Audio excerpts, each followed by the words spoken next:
You mentioned a good point, because we think that we come here as children with talent, but actually you come up maybe with the same potential, no? And to wrap up this interview, I wanted to take into account Malta football wise, Yeah, because we always feel that inferiority complex when we play at international level, no? Because we play against Scandinavian teams, we say they are tall, so we can beat them. yeah, We play against, I don't know, Spain, they are very highly gifted and highly skilled, so we can beat them. Against Italy, they are very good defensive minded, so we can beat them. yeah, All these barriers that maybe obstruct us from getting positive results. So maybe a similar principle like MBM method, but also someone who can push this team forward. Like actually, they are now getting good results, because maybe they're overcoming this inferiority complex. Something like this with a a principle that can help them believe in their own talents and develop in a good environment, which also prioritizes sports, which also that could be another issue that maybe um, mm, does not help Malta develop sports wise. This could actually help a small country with maybe limited resources perform well. No, we always yeah, look at absolutely. examples like Iceland and everything, but sometimes it's not always. Let's say it's not always about football to develop in football. No, like Mourinho once Mhm. said, if you only speak about football, you don't understand nothing about football. So it's actually sometimes we need to think outside the box to get Yeah, results inside the pitch. No. yeah. That's a key because you have to check how a country is thinking, how a country is organizing everything, and it's quite logical. There are differences. We in our European lifestyle, when we meet each other, we will look up and we look to someone else's eyes, into someone else's eyes. In Japan or in the Russian states, you have to bow. You cannot look into the eyes of someone in front of you because you have to show you are respectful. But this is only one small issue. I will never forget. I was invited by Dynamo Minsk to have a training camp a full week, and there I met Alexander Kuznetsov, who is now one of the national coaches in Kazakhstan. And when I started to work with the players, when I arrived in the morning, they were in front of me, but they always kept a distance. And I, from my Belgium experience, I want to go closer to the players to give them a good feeling. But when I stepped forward, they stepped backward. Okay. At first, I didn't understand because I didn't know this was part of their education. So when I organize my training sessions, I actually want to achieve one goal. After some time, I step backwards. I want them to lead to autonomous learning.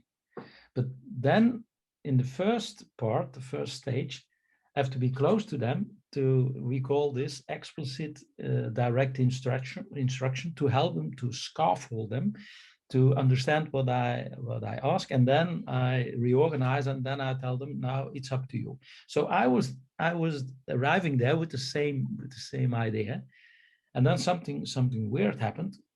I couldn't come close to them. Well, you know what happened? So day by day, it changed. And my translator had someone who spoke fluently Russian was with me. And at the end of the week, he understood. He said, Michel, I forgot to tell you that in the education here, it's different. And I will never forget. So on Friday afternoon, we stopped with the camp, and on Saturday they arranged I could visit town.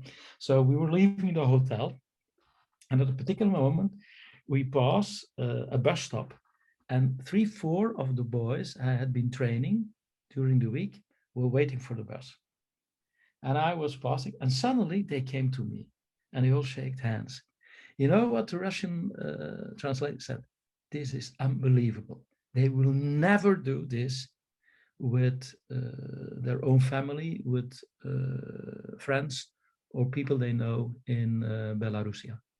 He said, how is it possible they spontaneously came to you. And I said, but this is what I want. I want to show them I'm there to help them. And he said, but you didn't know that this is going in against the culture of the country.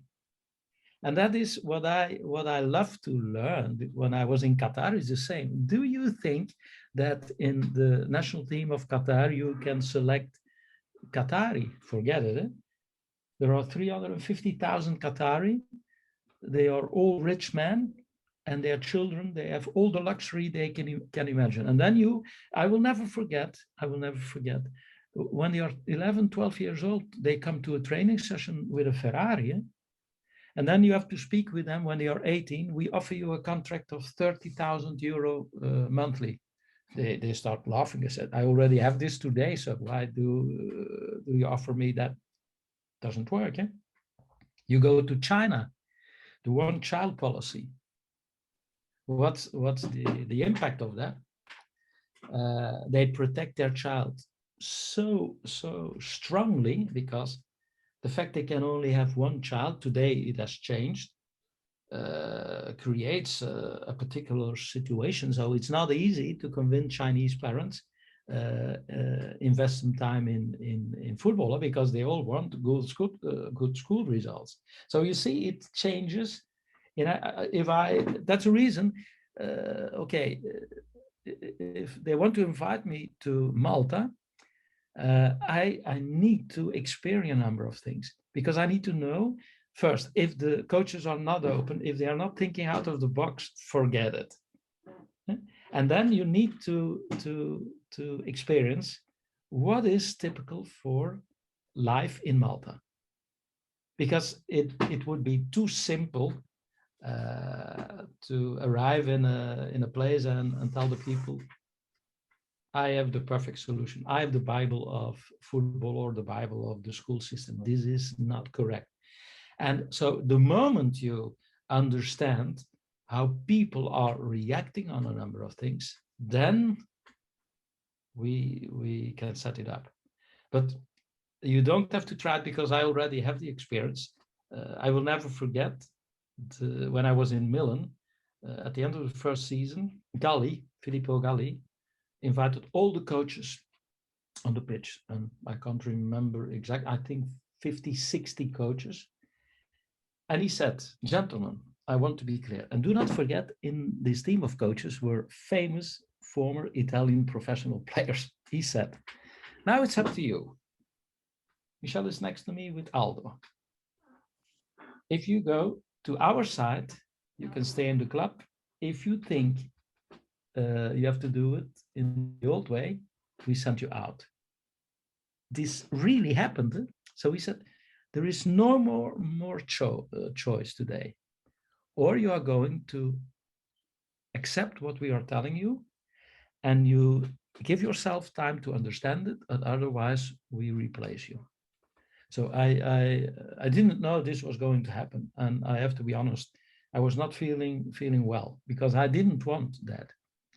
But he was very straight. And then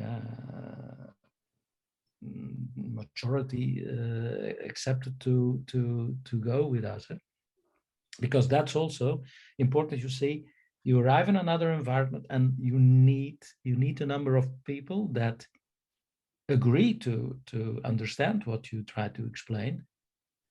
And then I will never forget Cristiano Brocchi. He had the Primavera. He said, Michel, this is the best thing that ever happened in my life. And do not forget, he played for Milan, for AS Roma.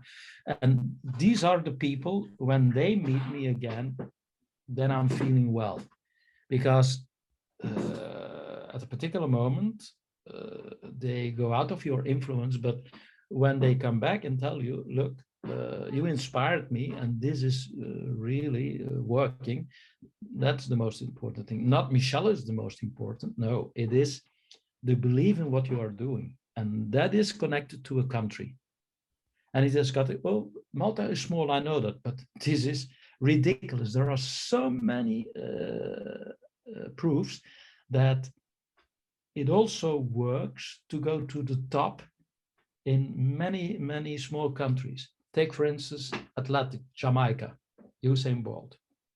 Do you think that Jamaica has got 50 million inhabitants? Oh no. But what they have a school system. Yearly, they have a number of meetings. All the schools are in it. If you go to the cinema, you will see regularly the performance of their big athletic stars. It is a matter of inspiring and aspiring. Now it will. I hope I spoke this week with the Arabian princess. Saudi Arabia is setting up a project, the Math Academy. I can send you the introducing video. Unbelievable. This is Aspire Academy multiplied with 10. But what I love the most, when this princess asked me, can you explain me a bit what we can do? What I love the most is the social vision. They finally understand, children have dreams. We have to help them to reach their dreams. And then it doesn't go immediately about performance. It goes about how can we back them up? How can we endorse them? That's important. And again, it's another world. The Arabian world is not China or it's not India.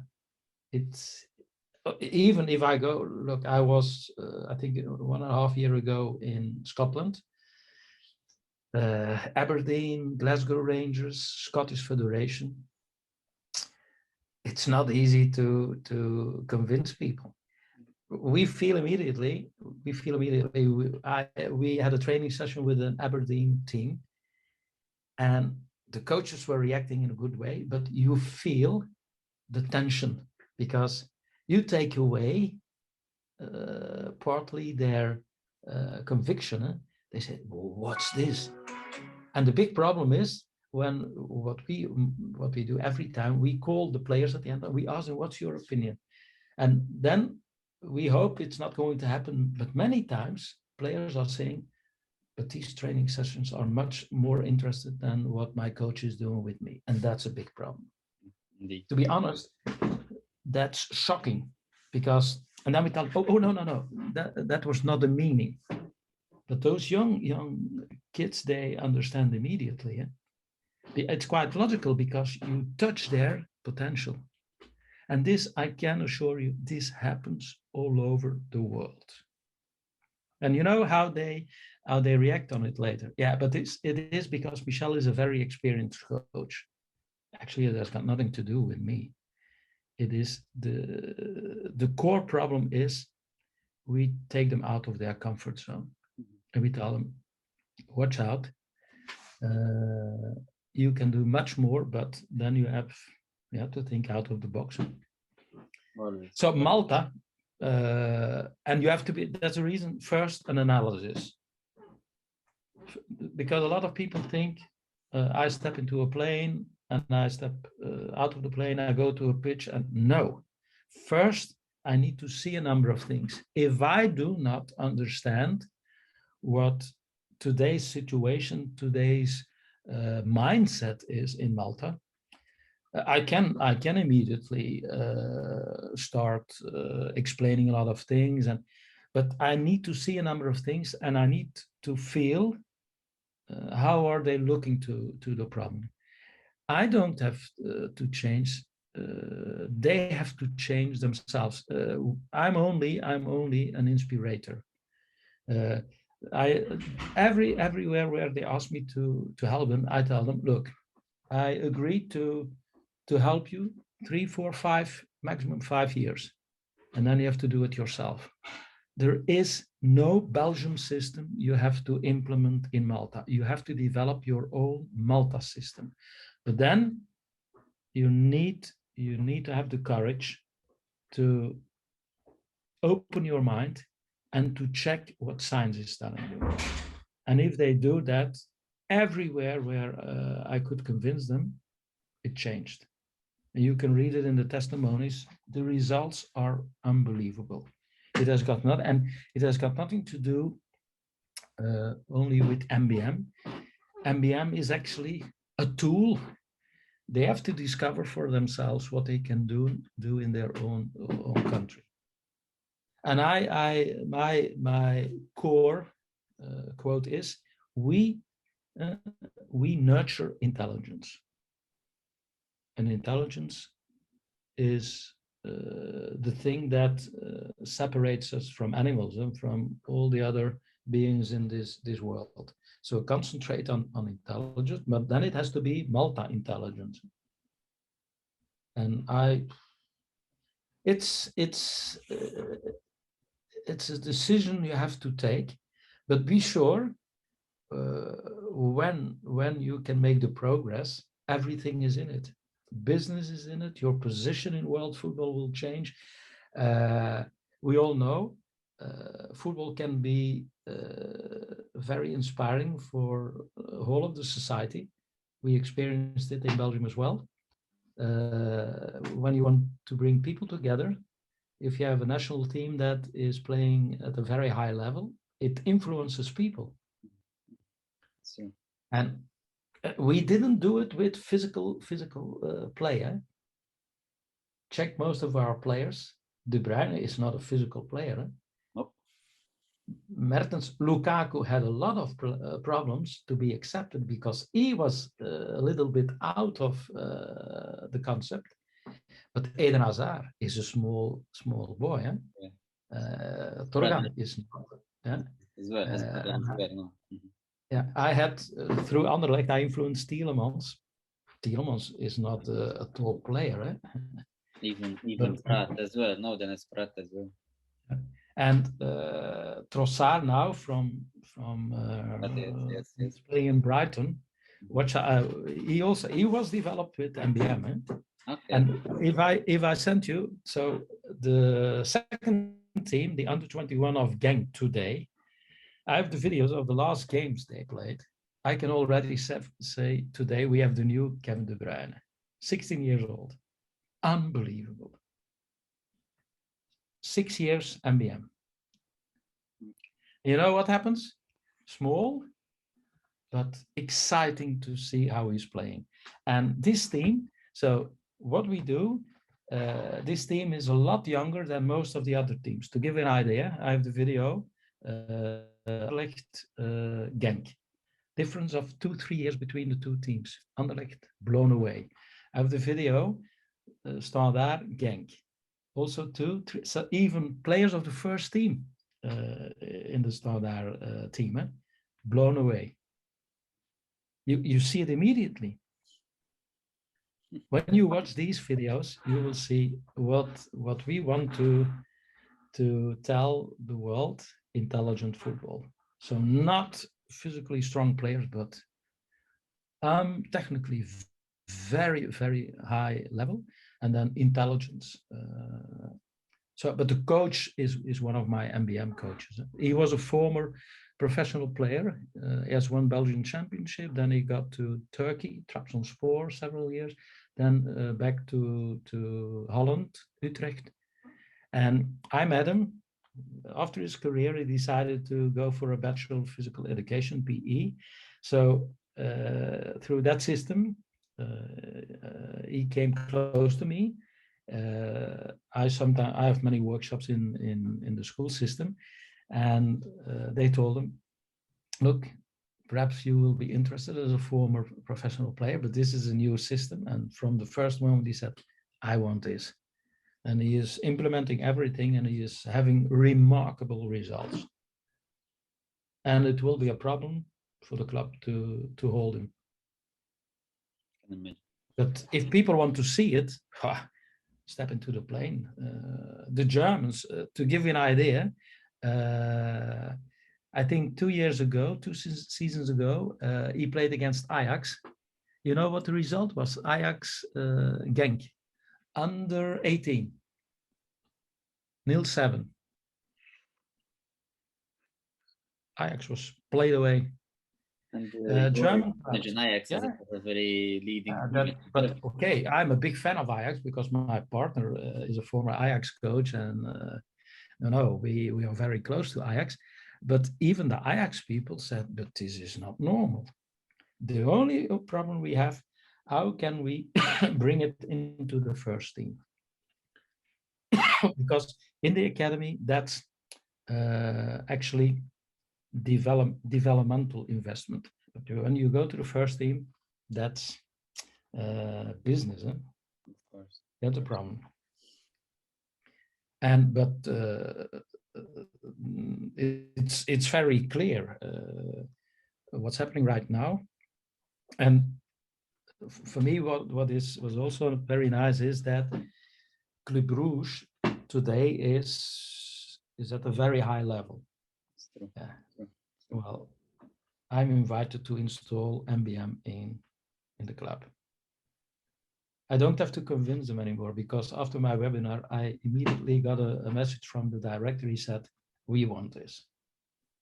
So, and it is a matter of give yourself a little bit time, but it is very important to find the people who will be open for it, and then you have the future. Exactly. And actually, I think in most of the clubs in Malta, there are intelligent business people. What I'm explaining right now is happening in business as well. They begin to understand that the mindset in business, Bill Gates understood it, Microsoft, watch out with using the old system, thinking we take the best people from Harvard and Stanford will guarantee the success. Oh no, you also need empathy, cognitive flexibility. Those those things are also entering the business world. It's no longer the same as many years ago. Indeed. Indeed. Okay, you see, I think, but I cannot decide it. But if someone would have the courage, and to add one more thing, if the president of the club, who is also the decision maker, the one who invests his money in the club, and he says, "I want it in the way Michel is explaining," then it will happen. That's the reason. If you would speak with the academy president of Lugano, he is Russian. When I told him a few years ago, his son plays football in the club, and he said, "But I don't think he will go to a high level because physically." I said, "You're wrong." I said, "Give me some time." And after one season, I told him, "You will be surprised. This is a very intelligent player." Now, when he spoke to me the last time, he said, "I shut up when I talk with you because I have to be honest. What he is showing today, the performances are sensational." So what I told you. So, but you have to give them the space and also the time to show what he can do. He said, "Michel, I cannot believe what I'm seeing." And that's for me the most important thing. When the players feel that you help them making big progress, then I can ask them whatever I want. Now, today, to give you an example, they are juggling with their feet with the ball and juggling with tennis balls at the same time. So, and they change. They start juggling with their hands, and then the tennis ball goes to the feet, and they will not. It's unbelievable to see. And I challenge them continuously, and they all sent the videos. And I thought, what can we do to learn even more? Continuously, they are reacting in a creative way, and that's the power of the brain. We all have that, but you have to be aware of it, and you have to use it.